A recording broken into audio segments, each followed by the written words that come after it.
বানসাওয়ারা অবস্থিত রাজস্থানের দক্ষিণাঞ্চলে। একদিকে মধ্যপ্রদেশ, অন্যদিকে গুজরাট। পাহাড়ি ভূপ্রকৃতি, বনাঞ্চল আর উপজাতি অধ্যুষিত এই অঞ্চল বহু শতাব্দী ধরে বনজ সম্পদের উপর নির্ভরশীল। বানসাওয়ারা নামটি এসেছে দুটি শব্দ থেকে, বাস অর্থাৎ ব্যাম্বো আর ওয়ারা অর্থাৎ ভূমি বা অঞ্চল, মানে বাঁশের দেশ। একসময় এই পুরো অঞ্চল ঘন বাঁশবনে আচ্ছাদিত ছিল, আর সেই বাঁশই গড়ে তুলেছিল এই জনপদের পরিচয়। ইতিহাস বলছে বানসাওয়ারা অঞ্চলের মানুষের জীবন ছিল বাঁশকেন্দ্রিক। ঘরবাড়ি থেকে শুরু করে কৃষিকাজ, বেড়া, সংরক্ষণ পাত্র সবখানেই ছিল বাঁশের ব্যবহার। বানসাওয়ারা মূলত একটি উপজাতি অধ্যুষিত অঞ্চল।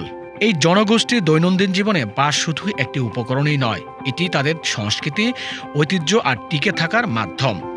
বাঁশ দিয়ে তৈরি হয় ঝুড়ি, ডালা, কৃষি সরঞ্জাম, বেড়া, ঘরের কাঠামো।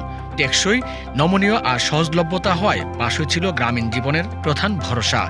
শুধু ব্যবহারিক নয়, বাঁশের রয়েছে সাংস্কৃতিক গুরুত্বও। উৎসব, নৃত্য, আচার অনুষ্ঠানে বাঁশের ব্যবহার আজও টিকে আছে প্রজন্মের পর প্রজন্ম ধরে। বানসাওয়ারার গ্রামীণ অর্থনীতি দীর্ঘদিন ধরে দাঁড়িয়েছিল বাঁশ নির্ভর কুটির শিল্পের উপর।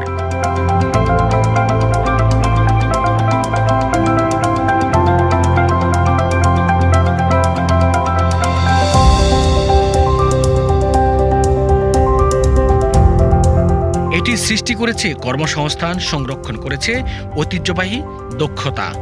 আজ ভারতের উত্তর পূর্বাঞ্চলে আসাম, মিজোরাম, মেঘালয় বাঁশ উৎপাদনে এগিয়ে। বিশ্ব পর্যায়ে ভারত ও চীন দুই দেশে বাঁশ উৎপাদনে শীর্ষে। পরিবেশ বান্ধব উপকরণ হিসাবে বাঁশ আজ আবার নতুন গুরুত্ব পাচ্ছে। বানসাওয়ারা তার ঐতিহ্য আর ইতিহাস নিয়ে আজও সাক্ষ্য দেয় মানুষের সঙ্গে প্রকৃতির সহাবস্থানের গল্প।